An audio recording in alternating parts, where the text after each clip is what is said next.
(1월 18일) 주일 오전 예배 우리 다 같이 하나님 앞에 드리도록 하겠습니다. 찬송가 434장 150장 찬송가 150장입니다.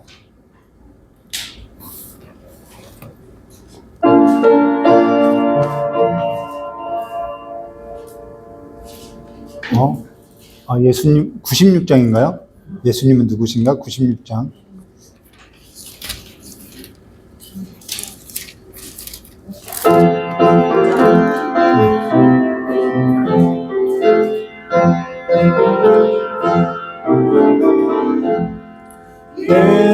예수님은 누구신가?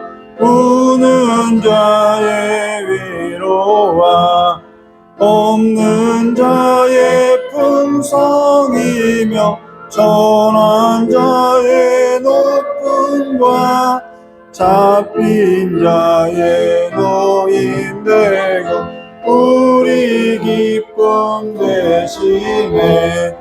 예수님은 누구신가? 약한 자의 강함과 눈먼 자의 빛이시며 병든 자의 고침과 죽은 자의 부활되고 우리 생명 되시네. 예수님은 누구신가? 주한 자의 정함과 죽을 자의 생명이며 죄인들의 중보와 멸망자의 구원되고 우리 평화 되시네. 예수님은 누구신가? 군교회의 머리와 온 세상의 구주시며 모든 왕의 왕이요 심판하실 주님 되고 우리 영광 되시네. 아멘. 우리 다 같이 사도신경 하심으로 우리의 신앙을 고백하도록 하겠습니다. 전능하사 천지를 만드신 하나님 아버지를 내가 믿사오며 그 외아들 우리 주 예수 그리스도를 믿사오니 이는 성령으로 잉태하사 동정녀 마리아에서 나시고 본디오 빌라도에게 고난을 받으사 십자가에 못 박혀 죽으시고 장사한 지 4일 만에 죽은 자 가운데서 다시 살아나시며 하늘에 오르사 전능하신 하나님 우편한 자 계시다가 저리로서 선자와 죽은 자의 심판하려 오시리라. 성령을 믿사오며 거룩한 공예와 성도와 서로 뜨는 것과 사주신 것과 몸이 다해 사는 것과 영원히 사는 것을 믿사옵나이다. 아멘. 좋으신 하나님 아버지, 우리를 예배 가운데 부르셨사오니 우리가 이 예배 가운데 성령 하나님으로 말미암아 예수가 누구인지를 더 깊이 알아가는 삶이 될 수 있도록 이 시간에 우리의 어두웠던 눈을 열어주시고 온전히 주님을 아버지 쫓아 살아가는 삶이 될 수 있도록 우리를 인도해 주시길 간절히 원하오며 기억하신 예수님의 이름으로 기도드리옵나이다. 우리 찬송가 434장 다 같이 부르도록 하겠습니다. 찬송가 434장 부르신 후에 우리 김용림 권사님 대표로 기도해 주시겠습니다.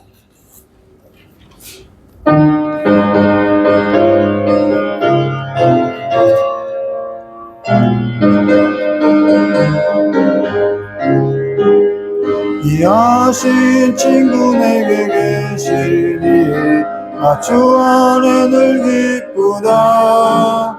그 피가 내 죄 씻으셨으니 나 주 안에 늘 기쁘다. 나 주 안에 늘 기쁘다. 나 주 안에 늘 기쁘다. 주 나와 늘 동행하시니 나 주 안에 늘 기쁘다. 하였으니 나 주 안에 늘 기쁘다. 그 생명 보려 나를 구하니 나 주 안에 늘 기쁘다. 나 주 안에 늘 기쁘다. 나 주 안에 늘 기쁘다. 주 나와 늘 동행하시니 나 주 안에 늘 기쁘다. 주 은총 매일 내게 더하니 나 주 안에 늘 기쁘다. 그 악한 죄악에서 지키니 나 주 안에 늘 기쁘다. 나 주 안에 늘 기쁘다. 나 주 안에 늘 기쁘다. 주 나와 늘 동행하시니 나 주 안에 늘 기쁘다. 이 시간에 다 같이 우리 기도하도록 하겠습니다.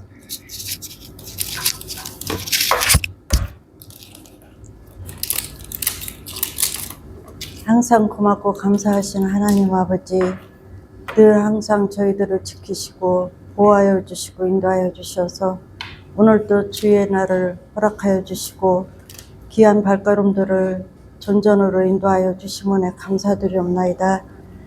저희들 세상 모든 짐, 모든 죄를 아버지 하나님 앞에 내려놓사오니 주님의 보혈의 은혜로 다 용서하여 주시옵시고 깨끗게 하여 주셔서 정말로 아버지 하나님이 기뻐하시는 예배로 영광 돌리게 하여 주시기를 간절히 기도드렸고 원합나이다. 귀하신 하나님 아버지, 저희들은 항상 부족하고 나약한 가운데 있사오니 우리 주님께서 날마다 보살펴 주시고 인도하여 주심 은혜로 날마다 주님의 은혜 가운데 살고 있사오니 주여 아버지 하나님 항상 저희들을 붙들어 주시고 은혜로 이끌어 주셔서 정말로 아버지 하나님께 모든 걸 드리고 바쳐지는 저희들이 될 수 있도록 은혜를 베풀어 주시기를 원합나이다. 귀하신 하나님 아버지, 오늘도 아버지 하나님 우리 교회에서 모든 성도들이 한자리에 모여 예배 드릴 수 있도록 귀한 성전을 허락하여 주시고 저희들 또한 건강도 주시고 발걸음도 주셔서 예배할 수 있는 귀한 은혜를 베풀어 주셨사오니 귀하신 하나님 아버지, 저희들 마음도 이 시간 붙들어 주셔서 오늘도 아버지 하나님께서 주시는 귀하신 말씀으로 큰 은혜 받게 하여 주시고 또한 아버지 하나님 저희들이 주님 앞에 무엇을 드리고 바쳐지고 주님과 어떤 모양으로 동행하여 될지를 깨닫는 귀한 심령으로 저희들 예배할 수 있도록 은혜를 베풀어 주시기를 원합나이다. 귀하신 하나님 아버지, 저희들 아버지 하나님 세상은 변하고 다 아버지 하나님 죄로 물들어 아버지 하나님 세상을 바라볼지라도 저희들만큼은 정말로 주님이 말씀하신 그 말씀 안에서 아버지 하나님을 앞에 드리고 바쳐지는 그 삶으로 살아가기를 원합나이다. 저희들 심령들을 항상 붙들어 주시고 함께하여 주셔서 아버지 하나님 세상 모든 죄를 아버지 하나님 다 십자가 밑에 내려놓게 하여 주시고 또한 아버지 하나님 저희들 부족한 모든 것들을 주님이 아버지 하나님께서 주시는 말씀으로 날마다 배우고 깨달아 아버지 하나님 앞에 순종하는 저희들 믿음들이 될 수 있도록 은혜를 베풀어 주시옵소서. 그리하여서 아버지 하나님 저희들 교회에 주시는 아버지 하나님 귀한 사명들을 잘 감당하게 하여 주시고 아버지 하나님 저희들이 부족하여서 그 모든 일들을 감당하지 못하는 일이 없도록 우리 하나님께서 심령들을 항상 붙들어 주시기를 간절히 기도드렸고 원합나이다. 저희들 또한 아버지 하나님 세상에 나가서 살 때에 우리 하나님께서 항상 붙들어 주시고 함께하여 주셔서 주님의 자녀로 살게 하여 주시고 주님의 영광을 드러내는 그런 삶이 될 수 있도록 은혜를 베풀어 주시기를 원합나이다. 오늘 또 귀한 목사님 세우셨사오니 아버지 하나님 그 입술을 통하여 아버지 하나님의 말씀을 선포할 때에 정말로 아버지 하나님께서 주신 말씀으로 선포되게 하여 주시고 그 말씀이 저희들에게 또한 아버지 하나님의 말씀으로 깨달아 실천하는 저희들 믿음이 될 수 있도록 은혜를 베풀어 주시옵소서. 항상 부족한 저희들을 붙들어 주시고 은혜 베풀어 주시고, 또한 아버지 하나님 늘 함께하여 주셔서 주님의 사람으로 아버지 하나님 살아가게 하여 주시고, 모든 걸 주님께 맡기는 삶이 되게 하여 주시고, 주님 한 분만으로 만족함을 누리는 저희들의 삶이 될 수 있도록 은혜를 베풀어 주시옵소서. 오늘 또 우리 하나님께서 기뻐 받으시는 예배를 드리는 저희들 심령들에게 항상 은혜와 은총을 베풀어 주시고 축복하여 주시고, 또 아버지 하나님께서 이 교회에 주신 아버지 하나님 생명들, 아버지 하나님 그들을 통해 저희들을 항상 깨어 아버지 하나님 기도하게 하여 주시고 함께 하여 주시고, 또한 아버지 하나님 그들을 주님의 사랑으로 사랑할 수 있는 귀한 은혜를 베풀어 주시기를 간절히 기도드렸고 원합나이다. 오늘도 아버지 하나님께서 주신 은혜 감사드리오며 예수님의 이름 받들고 간절히 기도드리옵나이다. 아멘.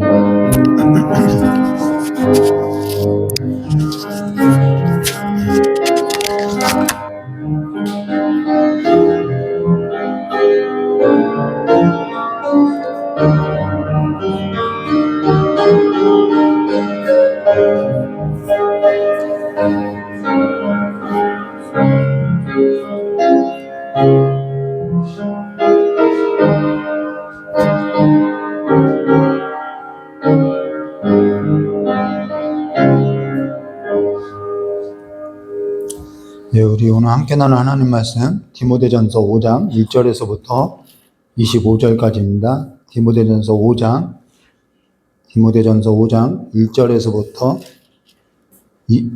25절까지의 말씀 우리 함께 나누도록 하겠습니다. 17절부터 25절까지 교도가 들어있습니다. 17절부터 25절까지 교도하는 것은 이 내용을 다루지 못하기 때문에 다루지 못해서 교도가는 것으로서 마치도록 하겠습니다. 디모데전서 5장 17절부터 25절까지 제가 먼저 교도하겠습니다. 잘 다스리는 장로들은 배나 존경할 자로 알되 말씀과 가르침에 수고하는 이들에게는 더욱 그리야 할 것이니라. 치우지 말라 하였고, 또 일본이 그 삭슬 받는 것을 마다마다 해야 되니라. 장로에 대한 고발은 두세 증인이 없이는 받지 말 것이요, 모든 사람 앞에서 소리내어 두려워하게 하라. 하나님과 그리스도 예수와 택하심을 받은 천사들 앞에서 내가 엄히 명하노니 너희 편견 없이 이것들을 지켜 아무 일도 불공평하게 하지 말며 하지 말고 다른 사람의 일을 간섭하지 말며 내 자신을 지켜 정결하게 하라. 이제부터는 물만 마시지 말고 내 위장과 자주 나는 병을 위하여 포도주를 조금씩 쓰라. 어떤 사람의 늙은 발이 일어나 어떤 심판에 나아가고 어떤 사람들은 그냥 주기를 따르나니. 함께 하겠습니다. 이와 같이 선행도 밝게 드러나고 그렇지 아니한 것도 숨길 수 없느니라. 아멘. 우리 잠깐 기도하겠습니다. 좋으신 하나님 아버지, 우리를 하나님의 권속으로 교회로 부르셨사오니 이제는 성령 하나님께서 우리 각 사람의 삶 가운데 지도하여 주셔서 옳은 삶으로서, 본성의 삶으로서, 가장 아름다운 삶으로서 하나님의 아름다운 덕을 선포하는 삶이 될 수 있도록 우리에게 복을 내려주시길 간절히 원하오며 기어 계신 예수님의 이름으로 축복하며 기도드리옵나이다. 예, 오늘은 디모데전서 5장 1절과 25절까지의 말씀을 가지고 참 과부인 과부를 존대하라라는 제목으로 우리 함께 나누도록 하겠습니다. 우리가 지난주에는 우리가 요한일서 3장 1절과 6절에 있어서 함께 하면서 우리가 디모데전서에서는 한 줄을 건너서 지난번에는 뭘 설교를 했는지 우리가 좀 생각나지 아니할 건데요. 우리가 지난번 무엇을 했냐면요.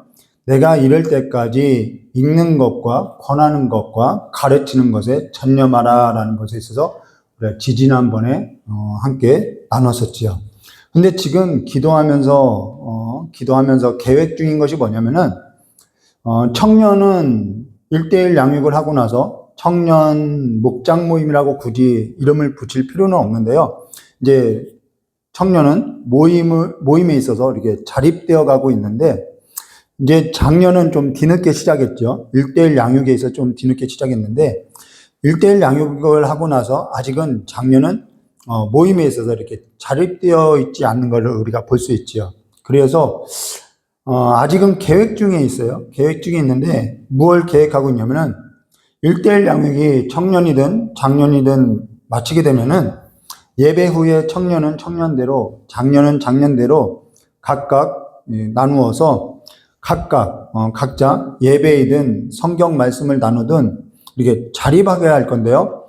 어떠한 사람이 장이 될 리더가 될 거냐라는 것이 중요한 게 아니라 서로 그 안에서 의논하고 서로 어떠한 우리가 앞으로 나갈 방향과 어떠한 우리가 함께 공존하는 그러한 일에 있어서 스스로 청년은 청년대로, 장년은 장년대로 이렇게 계획하게 할 거라는 거예요.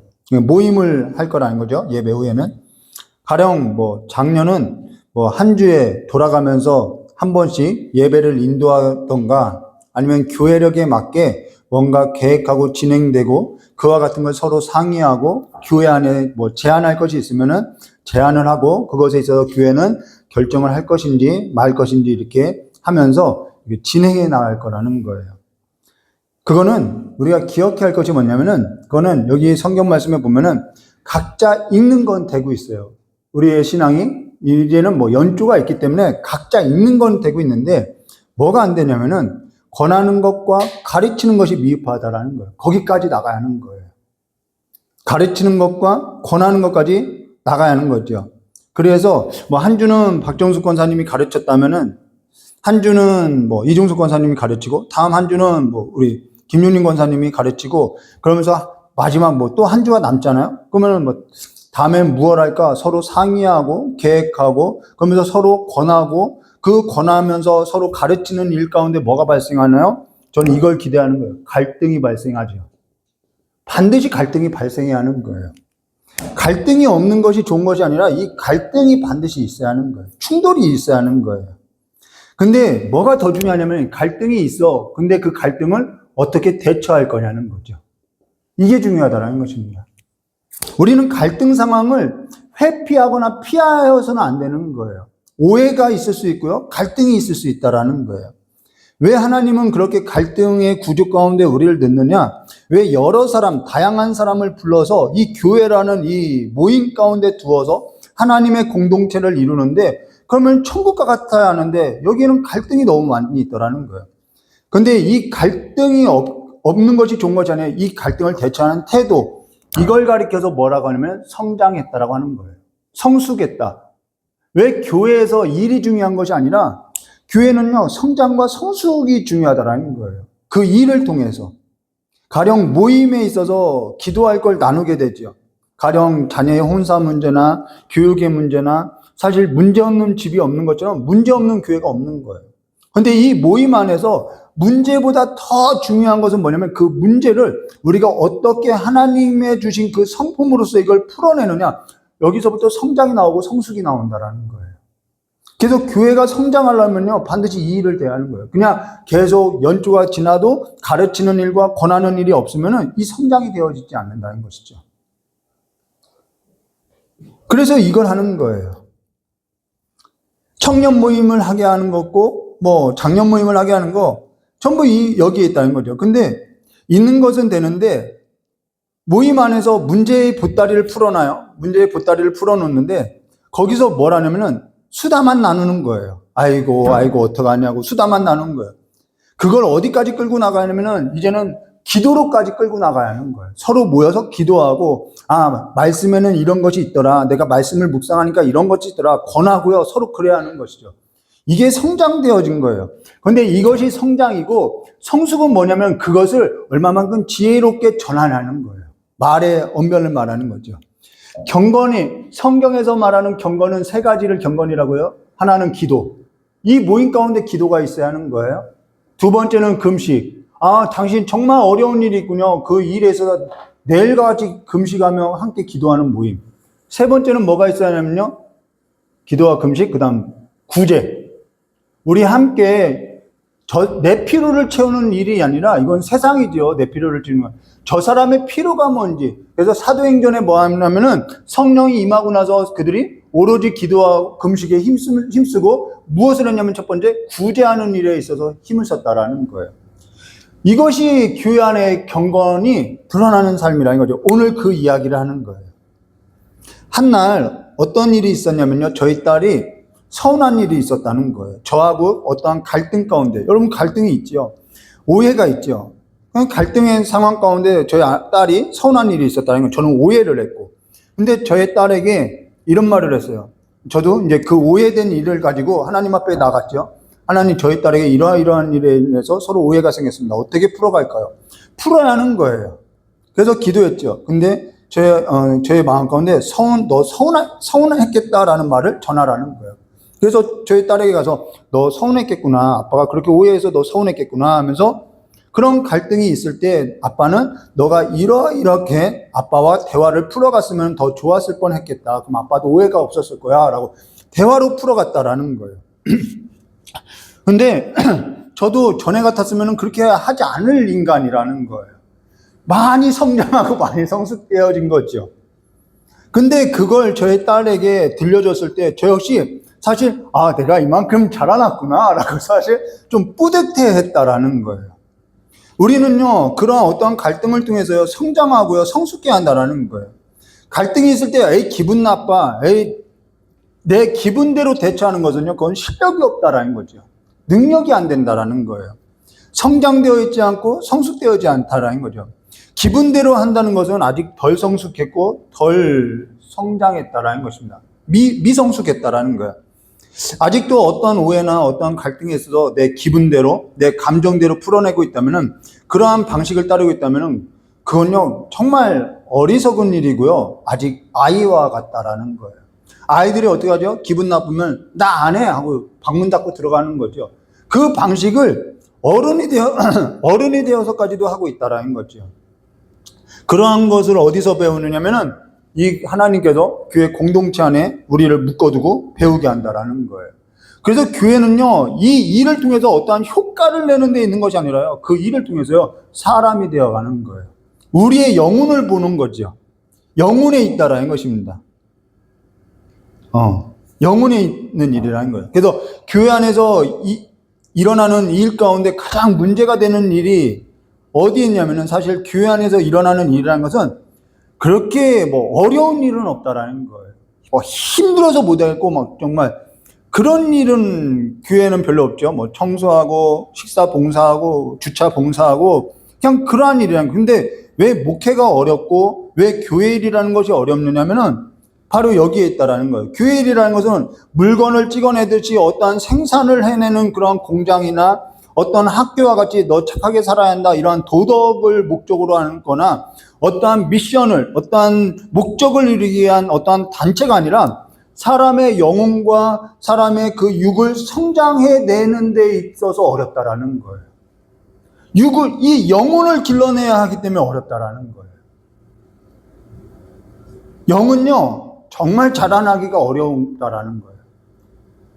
여기에서 어떤 사람은 기분 나쁘다 하고 어떤 사람은 자기 마음에 말씀이 그러한 뜻도 아닌데 자기 마음대로 해석돼서 기분 좋다라고 하고 여러 가지 일을 겪게 되는 곳이 바로 여기라는 거예요.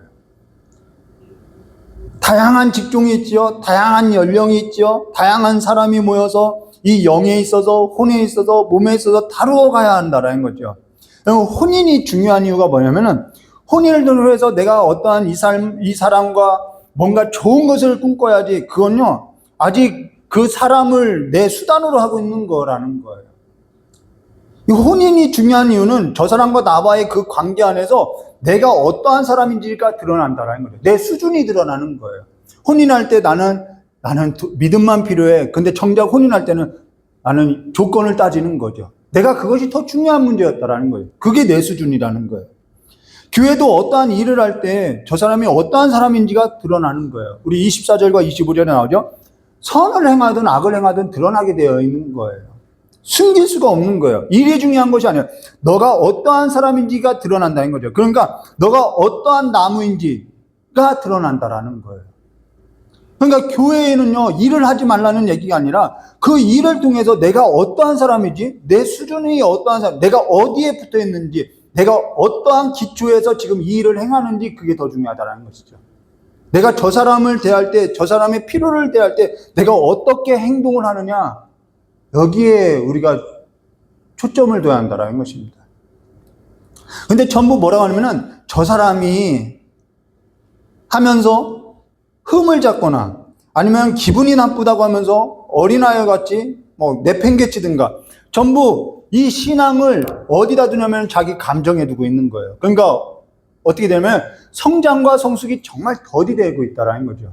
그런데 마귀는요, 마귀는 사람을 흔들 때 무엇을 흔드냐면요, 사람의 감정을 흔든다라는 거예요. 그래서 에베소서에 전신갑주를 취하라, 그 모든 것은요 다 감정의 언어라는 것이죠. 그거는 뭐 눈에 보이지 않는 그러한 전신갑주 뭐 이런 걸 말하는 것이 아니라 전부 마음을 지키고 생각을 지키라는 얘기를 말하고 있다는 것이죠. 왜요? 그리스도의 장성한 분량에 이르라는 거예요. 지금 뭐 이것이 안 되면요, 영이 자라지 않으면은 애들이 하는 행동이나 크게 다르지 않다라는 거예요. 우린 그걸 아직 내 신앙의 수준으로서 보고 있는 거라는 거죠. 근데 그보다 더 중요한 것이 뭐냐면은 그러한 일로 인해서 우리는 이러한 갈등과 대처하는 걸 통해서 우리는 무엇을 배워가냐면요, 그리스도 안에서 말과 행동과 그리스도의 그 태도를 내가 어떻게 해야 하는지, 그 장성한 분량에 이르는 일에 있어서 우리가 나아가게 된다는 것이죠. 그래서 이걸 해야 하는 거예요. 아, 왜 이런 걸 굳이 시켜? 안 그래도 그런 일이 아니라는 거예요. 그걸 통해서 내가 아직 자라나는 걸 원치 않는, 내가 유치원에 다니고 있는데 내가 초등학교 1학년에 입학해야 하는데 나 아직 입학하기를 싫어하는 것과 같다라는 거예요. 근데 그리스도 안에서 자라나지 않는 것은요, 다름이 아니라 성경은 이렇게 말하죠. 내 고집과 내 아집과 내 안에 있는 상처와 내 실력과 내 쓴뿌리로 인해서 그리스도 안에서 자라나기를 거부하고 있다는 거예요. 우리가 그걸 기억해야 하는 거예요. 오늘 우리가 나눌 것은요, 그리 어려운 얘기가 아니라는 거예요. 지금 바울이 이 젊은 디모데에게 에베소 교회를 맡기면서 정말 우려스러운 말로서 이런저런 얘기를 해요. 여기에는 다양한 사람들이 있고요, 다양한 직종들이 있고요, 근데 다양한 죄인들이 다 모여 살아가는 이 교회 공동체 안에서 내가 정말 너에게 이러이러한 사람들과 이러이러한 일로 인해서 걱정스러워서 이런 얘기를 들려주고 있다는 거예요. 그래서 여기에 지금 우리가 함께 교독했던 이 내용은 뭐 크게 어려운 내용은 없다라는 것이죠. 사실 설교자도요, 설교를 못해서 쫓겨나는 일은 없어요. 설교를 못해도요, 저기 무슨 교회가 있죠? 서울에 큰 무슨 교회 있는데 그 목사님 아무튼 설교를 못해도 막 많은 사람들이 따라나요. 쫓아내질 않아요. 설교자가요, 설교를 못해도 쫓아나는 일은 없어요. 근데 사람 일로 인해서 쫓겨나는 일들은 종종 있더라는 거예요.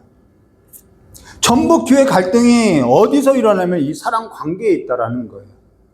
근데 어찌 교회 안에 사람 관계에 있어서 일어나냐? 그건요, 우리를 성장하고 성숙하게 하고자 하는 하나님의 계획이 있기 때문에, 우리를 교회로 부르신 하나님의 계획이, 하나님의 뜻이 이 안에 있기 때문이라는 거예요.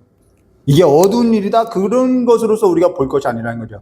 저 역시 성도로 있을 때요, 그러한 성장하는 일에 있어서요, 아픔도 겪었고 고통도 겪었고요, 시험에 넘어지기도 했다라는 거예요. 그러나 그런 아픔이 없었다면은요, 내 안에 그러한 고통이 없었다면, 그러한 시험이 없었다면은 내가 예수를 믿는 일과, 우리는 두 가지예요. 예수를 믿어요. 그 예수를 믿는 일과 그 예수를 아는 일에 있어서 자라날 수는 없다라는 것이죠. 믿는 일과 아는 일은요, 하나가 되어야 하는 거예요.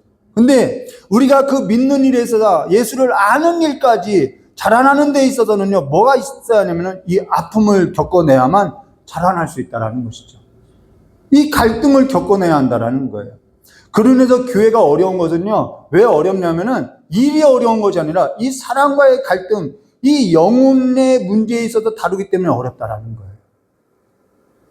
정말 그런 문제죠. 그냥 제품을 찍어내듯이, 하나 심었더니 하나 나더라, 야, 이렇게 일을 했더니 잘 되었더라, 이럴 것 같으면요, 교회의 일은요, 그렇게 어렵지 않다라는 거예요. 근데 사람은요, 영이 있고요, 혼이 있고요, 몸이 있기 때문에 어려운 거죠. 강아지를 아무리 훈련시켜도요, 하나님 앞에 예배하지 않아요. 근데 사람은 하나님을 예배하는 거죠. 그래서 이 교회는요, 어디에 집중해야 하냐면요, 어디에 집중해야 돼요? 한 사람. 한 사람의 성장과 성숙에 집중하게 되어 있다는 거예요.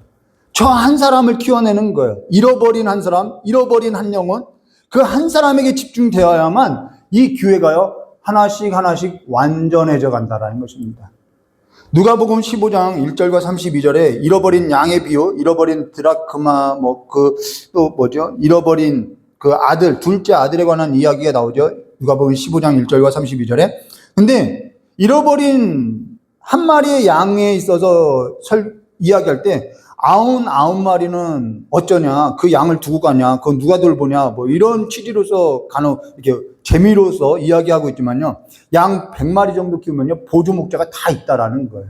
그러니까 99은 그렇게 신경 쓸 일이 아니라는 거죠. 근데 여기서 99마리 중에 한 마리라는 것은 이 유대 표현으로서 굉장히 극단적인 표현이라는 거예요. 굉장히 미흡한 거, 아주 그냥 비천한 거, 보잘것없는 거, 100개 중에 하나, 이런 표현이라는 거예요. 지극히 작은 것. 근데요, 성경은 뭐라 하면 예수님은 그렇게 말하는 거예요. 지극히 작은 것 그 하나가 없으면은 완전하지 않다라는 거예요. 한 마리가 들어와야만 100이 된다라는 거예요. 그리스도의 몸도 마찬가지라는 거예요. 하나쯤, 한 영혼쯤 그러면 그 한 영혼이 없으면요, 그 한 사람이 없으면요, 그리스도의 몸이 어디 하나 없으면, 팔이 없다고 하면요, 그거 온전하겠냐는 거예요. 우리 그리스도의 몸이라고 하잖아요. 어디 한 군데가 없어요. 염색체 하나만 없어도요, 그게 완전한 몸이 될 수 있냐는 거죠. 사람 몸에도 염색체 한 개만 없어도요, 무슨 증후군 있는데, 교회의 몸, 이 그리스도의 몸도 같다라는 거예요. 그 취지로서 지금 바울이 젊은 디모데에게 그런 우려스러운 말로서 이야기하고 있다는 것이죠. 그래서 여기 다양한 사람들이 나오는 거예요. 여러 사람. 그래서 1절과 2절 말씀 보시면 이렇게 말씀하셨죠. 늙은이는 꾸짖지 말고 권하되, 권하는 일이 잘 되어져야 돼요. 아버지에게 하듯하며, 젊은이에게는 형제에게 하듯하고, 늙은 여자에게는 어머니에게 하듯하며, 젊은 여자에게는 온전히 깨끗함으로 자매에게 하듯하라. 여기 늙은이에게는 아버지와 어머니 대하듯이 하고, 이게 본성이라는 거예요. 여러분, 본성이라는 것은요, 우리 본성하죠. 성경에서 본성이라는 것은요, 굉장히 중요하다라는 거예요. 왜요? 우리의 본성이 죄로 오염되기 전에는요, 하나님의 형상으로서 창조되었던 개념이라는 거예요. 이 본성이 오염됐을 뿐이라는 거죠. 이것이 옳은 거라는 거죠. 이렇게 행하는 것이 옳다라는 거예요. 지금 여기 디모데는요, 젊은 청년이라는 거예요. 대략 한 20대에서 많이 먹어도 30대가 안 된 나이라는 거예요. 굉장히 젊죠. 저번에 한 번은 이런 일이 있었어요. 제가 아는 저희 교단은 아니고 다른 교단에 제가 좋아하는 목사님인데요. 정말 잘생겼어요. 박시우처럼 생겼어요. 정말 잘생겼어요. 키도 막 훤칠하고요. 잘생겼어요. 근데 그 목사님이 미혼이에요. 미혼인데 개척을 했어요. 그래서 개척을 하고 나니까 어떤 여지사님이 교회에 등록하고 다녔죠. 한날은 젊은 목사님이 결혼한다고 하니까 그 여자 집사님이 시험에 들어서 교회를 나갔어요. 그러면은 젊은 목회자하고 그 여지사님하고 어떠한 일이 있었느냐? 아무 일도 없었어요.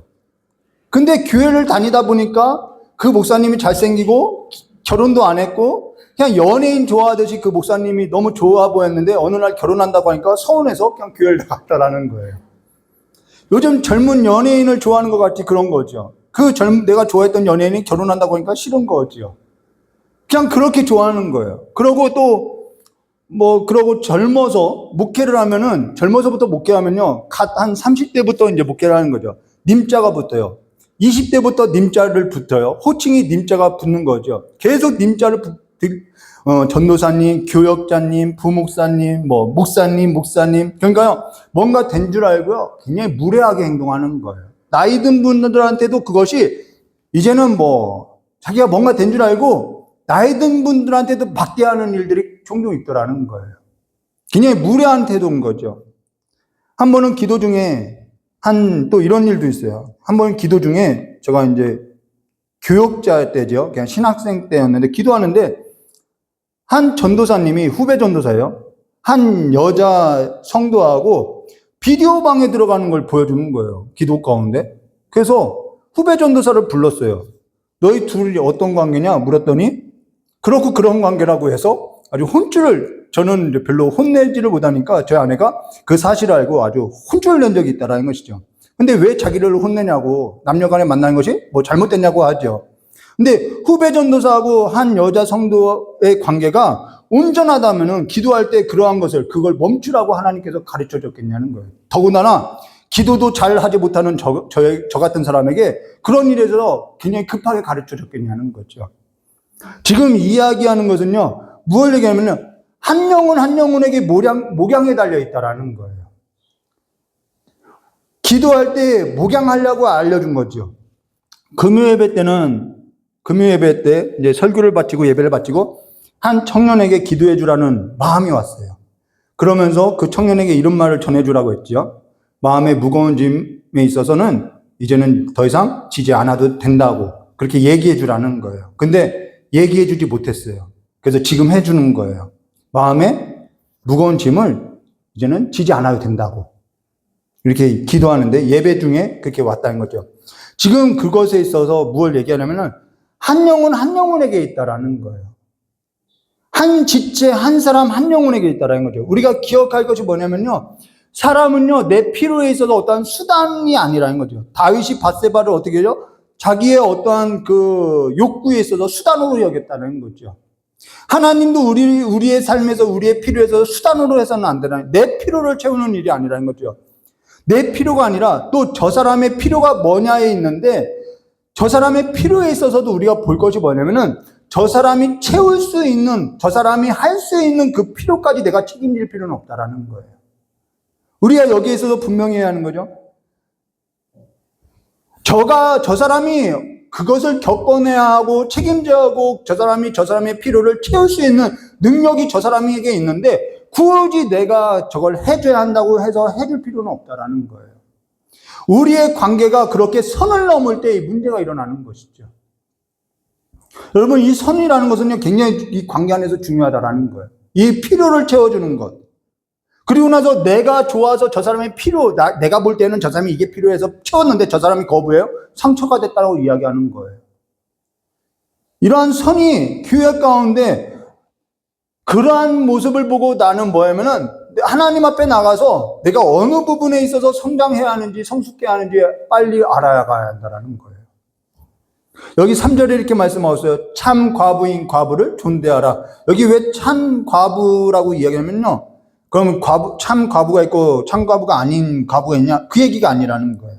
그런 얘기가 아니라 여기서 말하는 참 과부라는 것은 누구를 말하면요, 도움 없이는 살 수 없는 자라는 거예요.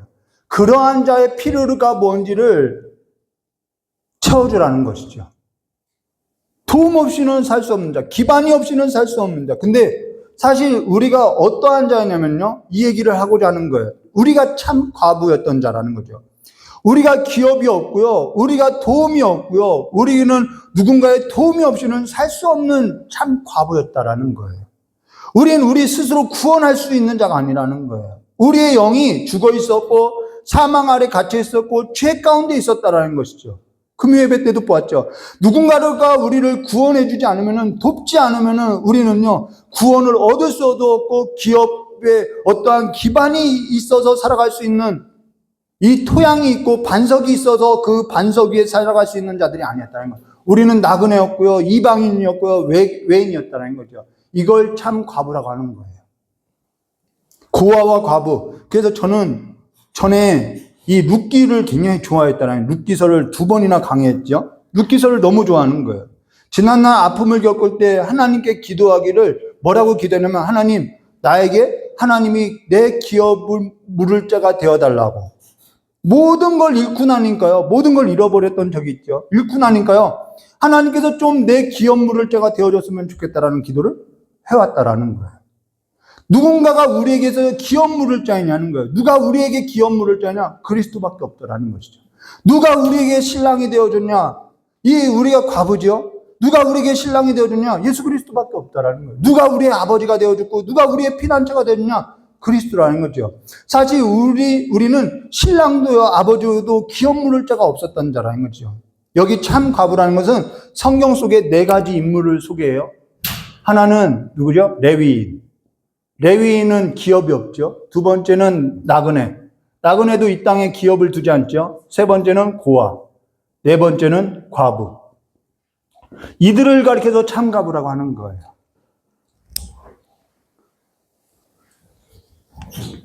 이들은 기업도 없고요, 기반도 없고요, 누군가의 도움 없이는 살 수 없는 자라는 거죠. 근데 하나님께서 내가 이들의 뭐가 되어주겠다는 거야? 기업이 되어주겠다는 것이죠. 근데 우리가 그리스도로 인해서 우리가 기업을 얻었다는 것은요, 그가 내 아버지가 되어줬고, 그가 내 기업이 되어줬고, 그가 내 신랑이 되어줬고, 그가 내 친구가 되어줬고, 그가 내 피난처가 되어줬고, 그가 내 부양자가 되었다. 그분이 내 전부가 됐다라는 고백이라는 것이죠.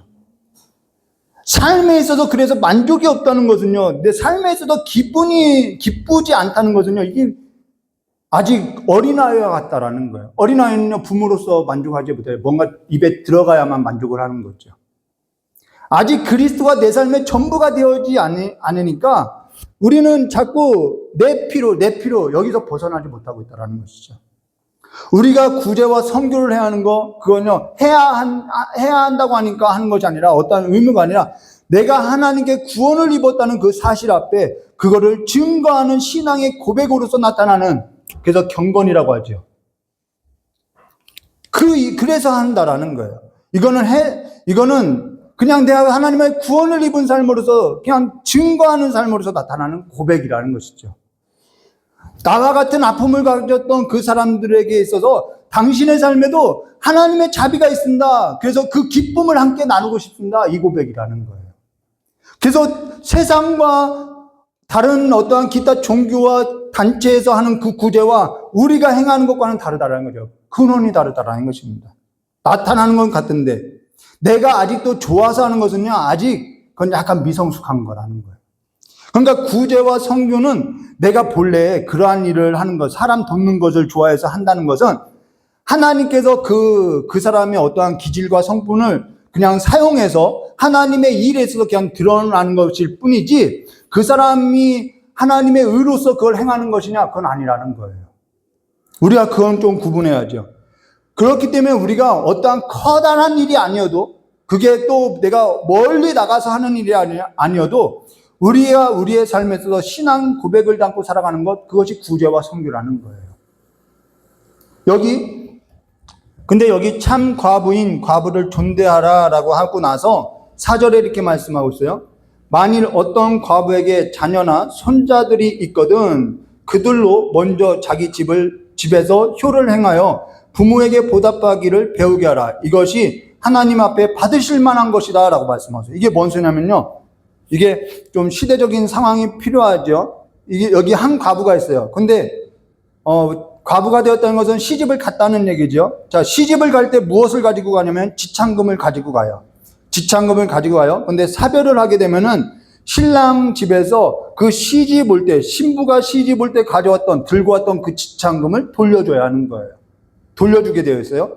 그러면 그 돌려받은 걸 가지고 그 신부는 뭘 하냐면, 이제는 아버지 집으로 다시 들어가서 아버지가 살아있으면은 아버지에게 그 지창금을 다시 드려서 그 지창금을 받은 그 아버지는 그것을 자기가 꿀떡 먹는 것이 아니라 그걸 가지고 자기 딸이 평생 살아갈 수 있도록 기반을 마련해 줘야 하는 거예요. 왜요? 여자들은 기업이 없었거든요. 근데 이거는 젊었을 때 사별할 경우 아버지가 살아있었을 때 가능한 거죠. 근데 늙어서 사별할 경우는 아버지가 살아있지 않을 때는 어떻게 하면 종교 지도자나 서기관들에게 그 재산을 맡겨서 관리를 부탁한다라는 거예요. 아니면 본인이 부탁하는 거죠. 근데 이때 서기관들이요, 그 과부들의 재산을 어떻게 했다라는 거예요? 가져갔다고, 가산을 먹었다고 이야기하는 거죠. 근데 어떠한 일이 있었냐면요, 그마저도 관리가 되지 않으니까 이 아버지들이 뭐 하냐면은, 서기관들이 뭐 하냐면 교회에 떠맡겨 버린다라는, 책임을 전가했다라는 거예요. 무슨 얘기냐면요, 아버지가 딸 지창금을 가지고 쓰고선 교회에는 그러한 구제와 선교를 해야지 하면서 자기가 해야 할 책임, 자기 집에서 행해야 할 그 책임을 지지 않고 교회에다 그냥 떠넘겨 버렸다라는 거예요. 자기가 쓸 건 쓰고 교회에게 책임을 전가하죠. 교회는 착한 일을 해야 하는 곳 아니냐? 그렇게 했다라는 것이죠. 이러한 일들이 많이 있었다라는 거예요. 그러면서 여기 그들로 먼저 도와주라는 게 아니라 그들로 먼저 자기 집에게 효를 행하는 것이 뭔지를 가르치라는 거예요. 그냥 그 사람 필요해, 불쌍해, 책임져 해서 막 그냥 퍼다 주라는 얘기가 아니라는 것이죠. 아니, 밥 먹는 사람에게 밥을 뭘 줘요? 1차 책임은 교회에 있는 것이 아니라 자기 집에 있다라는 거예요. 교회는 누굴 돕느냐? 우리가 아픔을 겪어봐서 알고 있는 것 같지, 가난하다고 해서 무조건 돕는 일이 아니라는 것이죠. 아니, 가난한 나라라고 해서 무조건 돕는 일이 아니에요. 때로는 가난을 겪어야만 하는 하나님의 계획들이 있다라는 거예요. 우리도 그 가난을 겪어야만 하는 일들이 있다라는 거죠. 여기 참 과부라는 것은 누군가의 도움이 아니면 살 수 없다는 거예요. 자식이 있는데, 부모가 있는데 본인들이 책임지면 될 것인지 계속해서 그 책임을 전가하는 이 사회 문화, 그 문제에 있다라는 것이죠. 그리고 자녀가 있는데 왜 불쌍하냐는 거예요. 괜히 불쌍하게 볼 필요가 없다라는 거예요. 아니, 부모가 있는데 왜 불쌍하게 보냐는 거예요. 그러니까 그렇게 뭐냐면 필요 이상으로서 선을 넘고 하고 있다라는 것이죠. 자녀 양육도 1차 책임은요, 교회가 아니라 학교가 아니라요, 가정 안에 있다라는 거예요. 우리가 책임져야 할 그 책임을 져야 한다는 거죠. 아버지가 딸 지참금을 다 가져다가 썼다면은 어쩔 수 없이, 저 사람 정말 어쩔 수 없이 도와야지만 그보다 더 문제는요, 그 아버지를 변화시켜야 할 문제라는 거예요. 그러면 그 일이 교회에서 일어날 일이 아니라 가정 안에서 일어날 일이라는 것이죠. 이걸 전부 교회다, 어떠한 단체에다, 어떠한 국가에다 떠넘기고 있는 거예요. 이거는 교회가 돕지 말아야 한다는 얘기가 아니라 지혜가 필요하다라는 얘기를 하고 있는 거예요. 무조건 교회에게 책임을 전가하는 일에 있어서는 교회가 분별해야 하는 거죠. 그리고 우리 이런 말을 간혹 해요. 저런 사람 같은 사람을 돕냐고. 그럴 바에는 다른 나라, 다른 사람을 돕는 거지 훨씬 효과가 있다고. 이런 얘기는요, 교회에서 해서는 안 되는 이야기라는 거죠. 저런 사람과 같은 사람이니까요, 도와줘야 하는 거예요.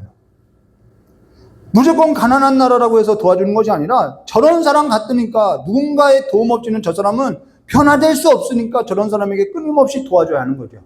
효과를 내는 데 있지 않고요, 한 사람에게 있다라는 것을 우리가 기억해야 하는 거예요. 교회 안에도요, 필요가 있어요. 교회 안에 보면요, 어떤 사람에게는 기도가 정말 절실하게 필요하고 있고요, 어떤 사람은 위로의 말이 절실하게 필요한 사람이 있어요. 근데 어떤 사람에게는 위로의 말이요, 독이 되는 사람도 있어요. 이걸 분별해야 하는 거죠. 내가 주고 싶은 필요가 저 사람을 구할 수 있는 필요인지 우리가 그걸 봐야 하는 거예요. 그냥 단지 어린아이가 가지고 싶다고 해서 그걸 막 사다 주면은 그것이 무슨 성장과 성숙이 이루어지겠냐는 것이죠.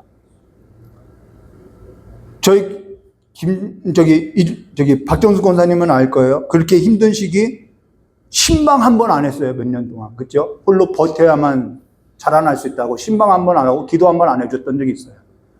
그것이 짧은 시간에 아니에요. 한 5, 6년 동안 그렇게 해줬던 거예요. 그리고 나서 지금은 홀로 썩은 거죠. 그 시간을 버틴 거죠. 그래야만 자라날 수 있으니까 그렇게 한 거예요. 좀 서운했겠지요. 자녀들도 마찬가지라는 건 때로는요, 등을 돌려야 할 때도 있더라는 것이죠. 선을 지켜야 하는 것을 그렇게 얘기하는 거예요. 그러면서 왜 그렇게 하느냐? 우리의 소망은요, 이 땅에 있는 것이 아니라 저 하늘나라의 소망이 있기 때문에 우리는 그렇게 해야만 한다라는 것이죠. 그래서 5절과 6절에 이렇게 말씀하셨어요.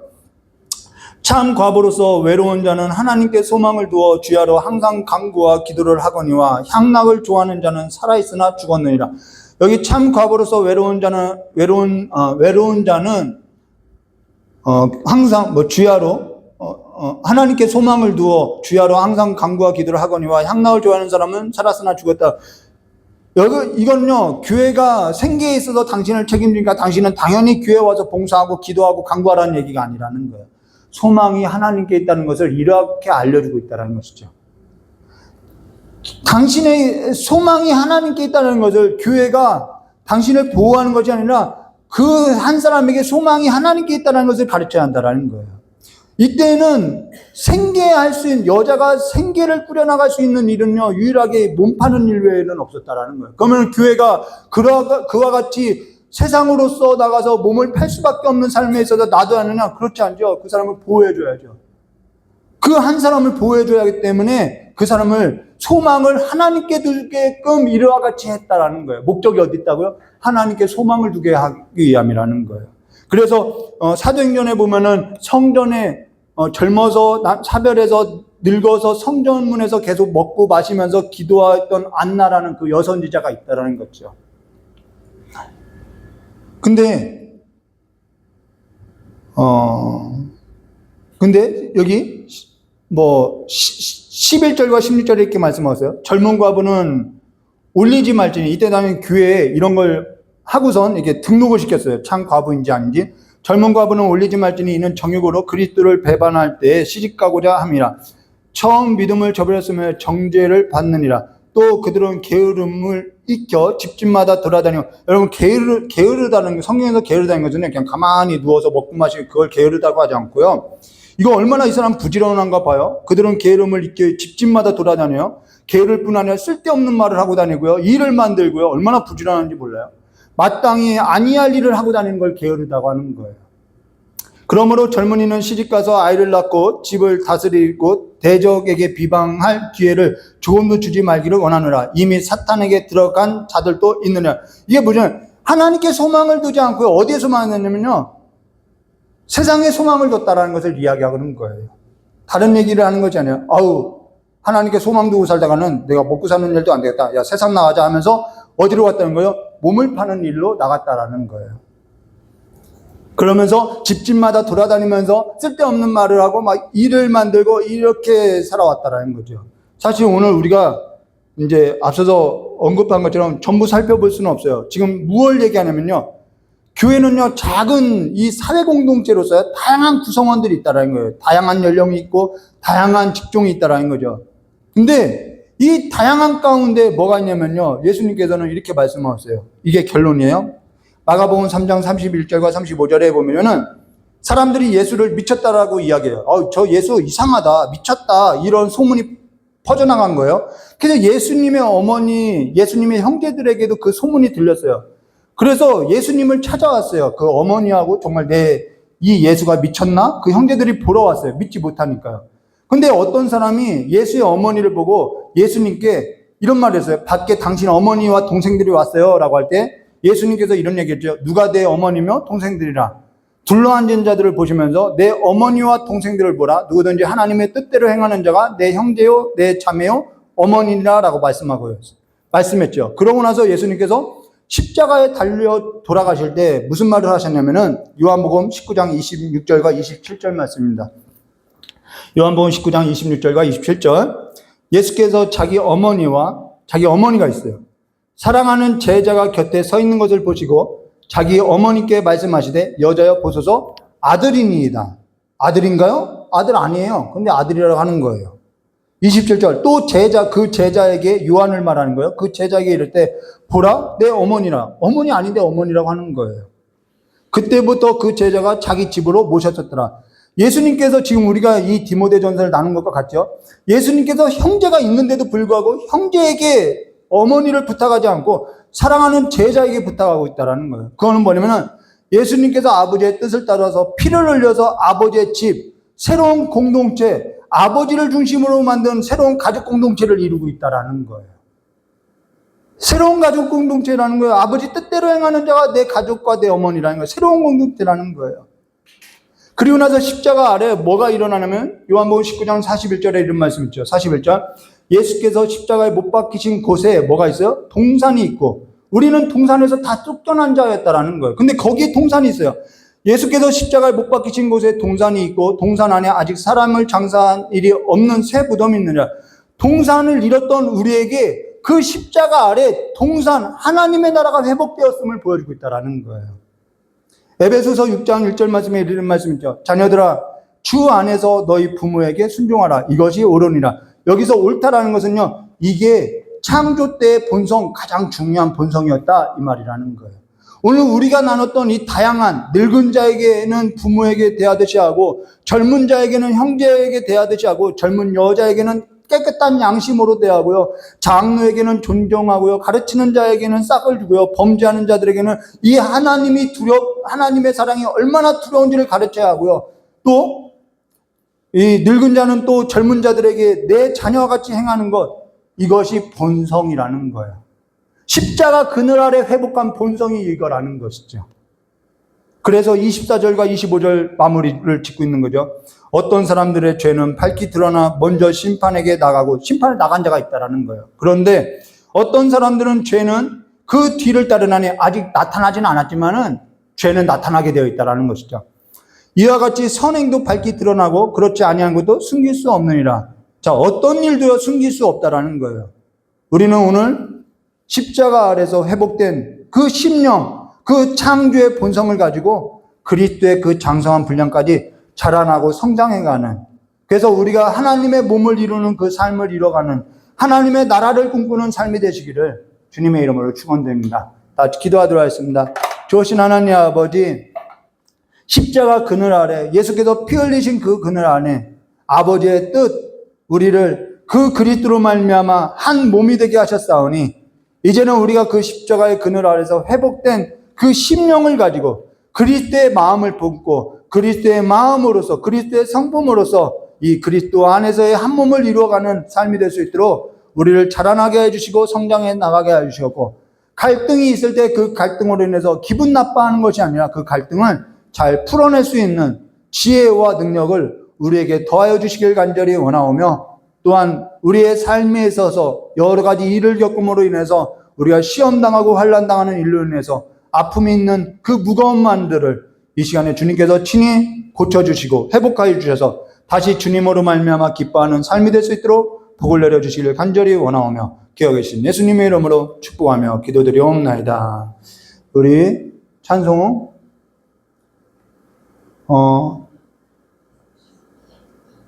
435장 부르려고 했는데요. 우리 415장 찬송, 십자가 그늘 아래인가요? 415장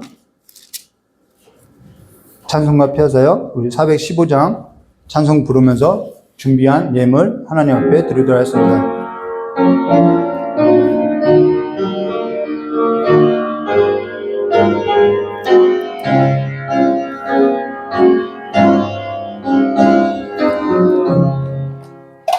십자가 그늘 아래 하시기 원하네.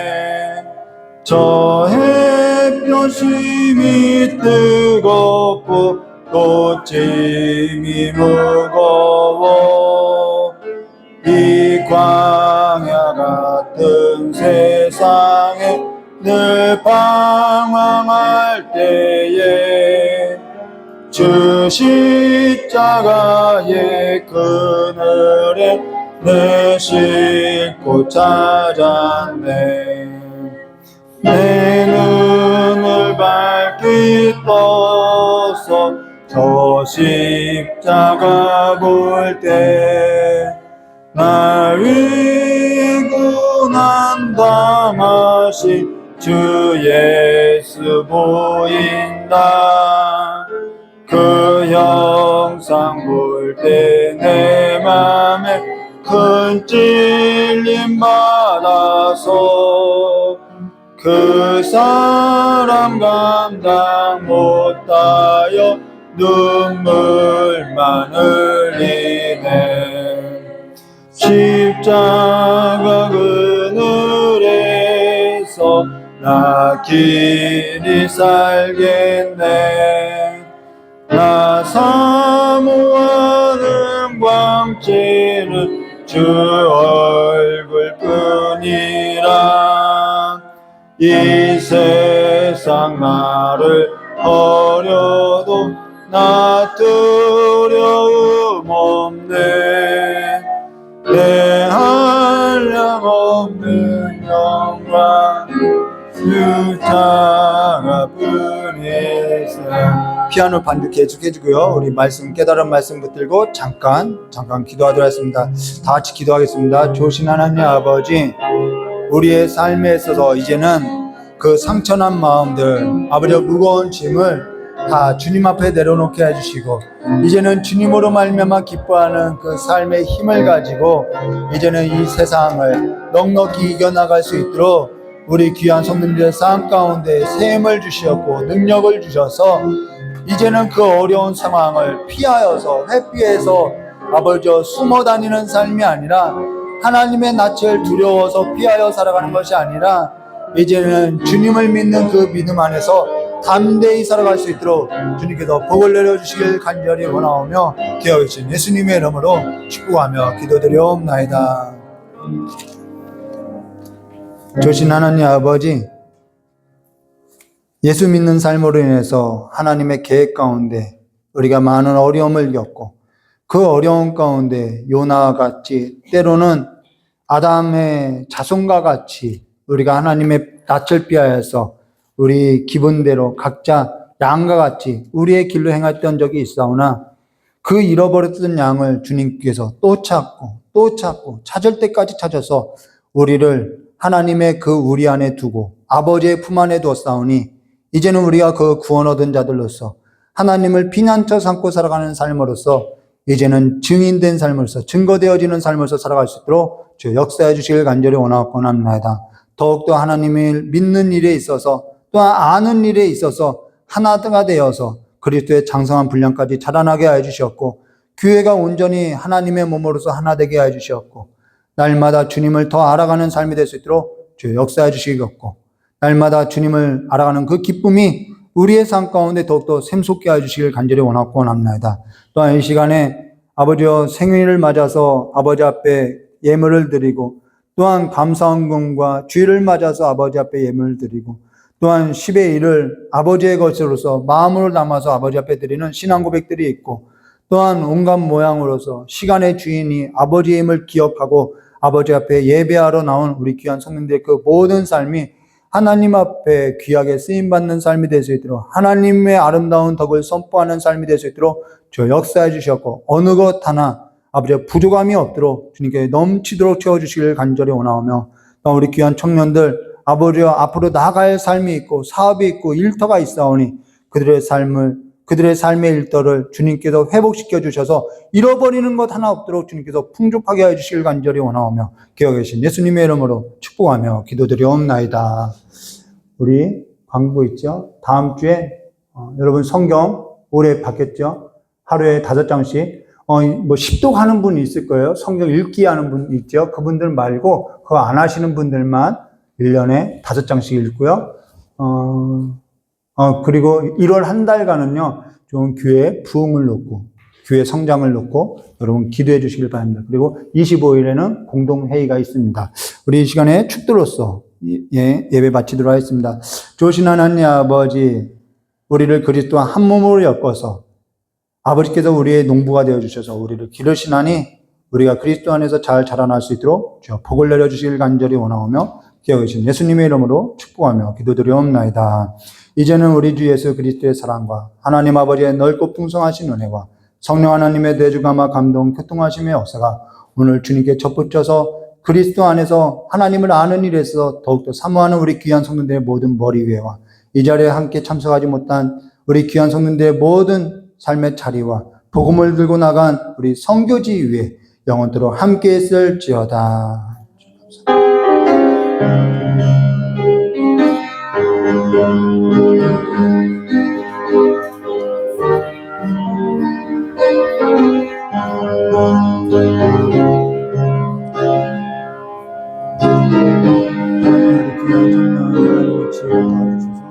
하나님의 기회를 사업장으로서 잘 끌어나갈 수 있도록